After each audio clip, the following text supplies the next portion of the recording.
preparing for war in the Southern Caribbean? To answer that, we have to look at the massive reactivation of Cold War infrastructure that has been dormant for decades. What is happening at the Roosevelt Roads Naval Station in Puerto Rico? Once the largest U.S. naval base in the world, this facility was closed in 2004. But reports indicate it is being rapidly brought back online. The U.S. military is turning this civilian zone back into a forward operating base. And what about the Henry E. Rolson Airport? Located in the U.S. Virgin Islands, this isn't just for tourists anymore. It is being transformed into a logistics hub to support heavy military transport. But why is the U.S. doing this right now? There are two main triggers. Is it because of Russia and China? Yes. Intelligence suggests that Moscow and Beijing are not just visiting Venezuela, they are attempting to set up permanent military bases. The U.S. sees this as an existential threat, a violation of the Monroe Doctrine that they cannot ignore. Is it about the oil? Absolutely. We are already seeing the precursor to war. U.S. Coast Guard helicopters have been spotted intercepting and seizing oil tankers leaving Venezuelan waters. They are choking off the regime's cash flow before the real shooting starts. If an attack happens, what ships are already in position near Puerto Rico? The U.S. Navy has assembled a specific kill chain. They're using the USS Jason Dunham Arleigh Burke-class destroyer. Its role isn't just guided missile destroyer, it is also an electronic warfare machine. The Jason Dunham is there to jam Venezuelan communications and blind their coastal radars. They are the first line of attack to confuse the enemy. And why is the U.S. Stockdale there? The Stockdale is the shield. Equipped with advanced Aegis missile defense systems, its job is to shoot down any anti-ship missiles Venezuela fires back at the fleet. But how do we know this is an invasion and not just a blockade? Because of the USS Iwo Jima. It is a massive amphibious assault ship. You don't bring this ship unless you plan to put boots on the ground. It is designed to launch waves of Marines onto a hostile beach. But the US isn't just attacking from the north. They are using the island nation of Trinidad and Tobago to close the back door. But how are they using Trinidad? The U.S. Navy is using these waters to blockade the Gulf of Paria. Here is USS Gravely, it is Hunter. The Gravely acts as a sentinel, ensuring no Venezuelan submarines or fast boats can escape into the Atlantic to threaten shipping lanes. And what is the U.S. Lake Erie doing? This Ticonderoga-class cruiser is the boss.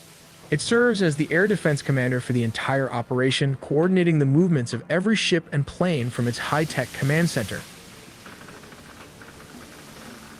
But ships are slow, so how will the U.S. deliver the first strike? This is where the air power comes in. The B-52 Stratofortresses won't even land in the Caribbean. They will fly straight from the continental United States, deliver their massive payload of cruise missiles, and return home without ever touching the ground. What about the B-1 Lancer? These supersonic bombers will be used for fast attacks. They can swoop in at low altitude and high speed to destroy hardened targets before the enemy knows they are there. But where will the bulk of the Air Force fly from? This is why Roosevelt Roads in Ceiba, Puerto Rico is so critical. It puts tactical aircraft just minutes away from the target. The MQ-9 Reapers will loiter over Venezuela for hours, tracking mobile missile launchers and taking them out with Hellfire missiles the moment they move. While the F-35s will be the door kickers.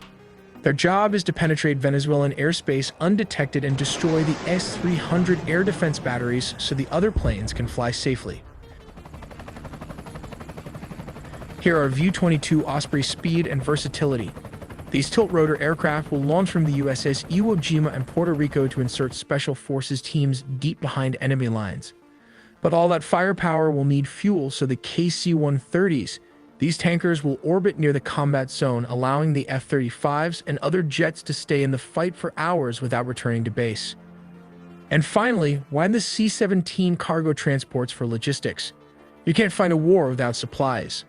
The C-17s will be flying non-stop into Roosevelt Roads and Henry E. Rolson Airport, bringing in the tanks, the ammo, and the troops needed to sustain the attack. So, is the attack inevitable? When you see the bombers on standby, the amphibious ships in position, and the forward bases being reactivated, it looks like the decision has already been made.